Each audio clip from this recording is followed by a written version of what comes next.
I'm Rosemary Ellen Guiley. I'm a full-time paranormal researcher and investigator. I've written 31 books on just about everything you can think of in the paranormal. I've been a consulting editor of Fate magazine associated with them since 1992. And recently I became associate editor for the Journal of Abduction Encounter Research, JAR, which is an online magazine. I'm very active in investigating haunted sites, mysterious places. I like to investigate the correlations between phenomena, how everything fits together, and I look at folklore, history, people's experiences, very interested in how we experience the paranormal. I became interested, like many people, because of my own experiences, and I had a lot of them in childhood. I think that many children have psychic and paranormal experiences. Sometimes they kind of fade into the background as children get older, but psychic ability runs in my family, so it was very much in the foreground for me. I was very interested in the experiences, especially of my mother, and in my own experiences in developing my psychic ability. So that propelled me deeper and deeper into the paranormal, and in turn the spiritual and mystical. I have to sort of explain some of my early experiences in hindsight, because when you're a kid, you don't always know what you take things at face value. And take, for example, invisible playmates. I think now that what I was seeing in the invisible playmates were fairies or elementals. I think that's a very common experience with children. I also had visitations from, at the time I called them angels, and I think that they were angels. They were, they felt heavenly to me, and they sang to me, especially at night when I went to sleep. I was not a sixth sense child, i.e. like the little boy in the movie I See Dead People. I didn't have very many of those experiences. It was mostly otherworldly. One thing I like about Fate is that, like the rest of my work, it goes into every aspect of the paranormal. All kinds of phenomena, spiritual and mystical, history, folklore. I love interviewing people. I like to go to events, network with researchers. I really like to hear about people's experiences and try and understand the circumstances that brought them to their experience, how and why they had the experience, and then what they do with that. How do they integrate it? Fate looks at all of those things. I have a really exciting project that I'm working on. It started out as an article and now it's a book. It's on shadow people.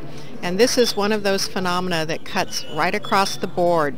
Shadow people are dark figures that mostly visit people at night. You wake up in the middle of the night and see a dark silhouette standing beside the bed.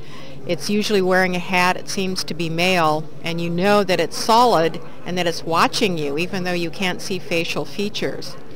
Well, I started out researching this phenomenon because it seemed to be related to hauntings, to poltergeist phenomena, to nightmares, the nightmare hag. And I found over the course of time that there was a very strong ET connection.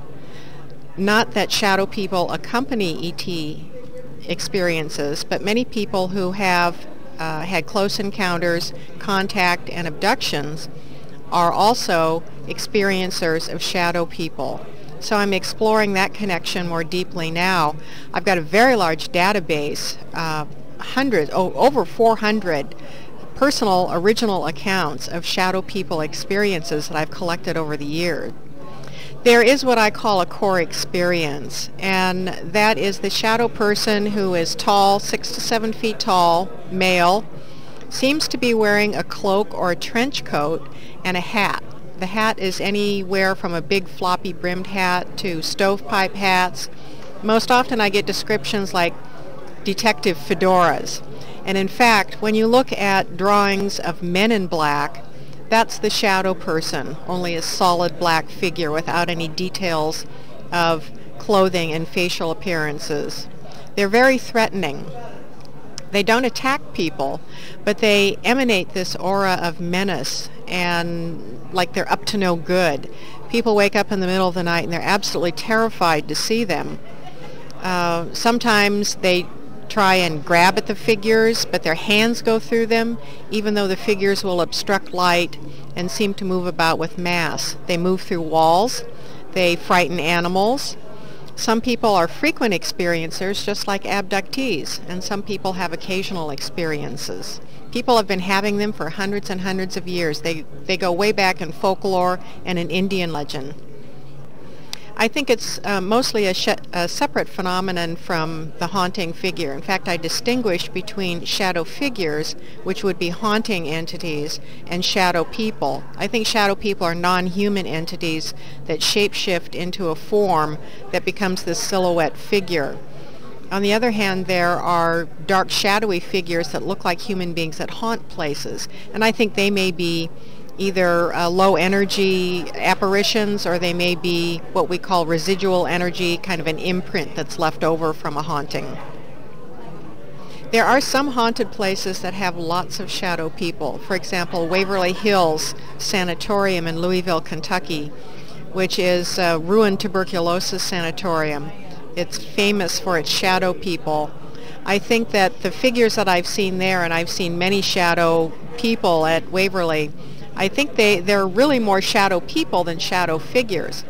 And in fact, if you consider that they may be related to ETs, it's possible that shadow people have some haunted places as bases of operation.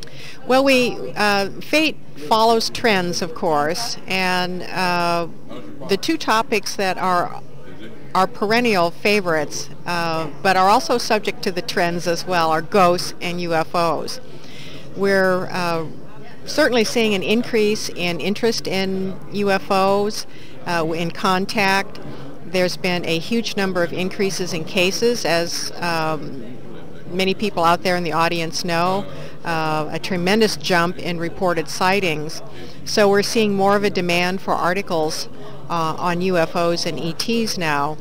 Ghosts have been very, very popular for several years. It's not that ghosts are ever going to go away in popularity, but there's always something at the top and then a few below that. I would say yes. I would say more men are interested in UFOs than women. In the ghost world, I've seen the audiences pretty split down the middle. It's just that more of the men come forward in the investigations because of the equipment. They're more technical oriented than women. Women are more experiential oriented. But when I've gone out and spoken at ghost oriented conferences and haunted weekend events, the audience is pretty well split down the middle. Fate is probably the oldest continuous publication in the paranormal, having been founded in 1948. It has a reputation for reliability. People know that they get good information from Fate magazine. It's got diversity. We don't focus on any one area, even though we might give more attention to certain topics to meet our reader interest, but we cut across the board.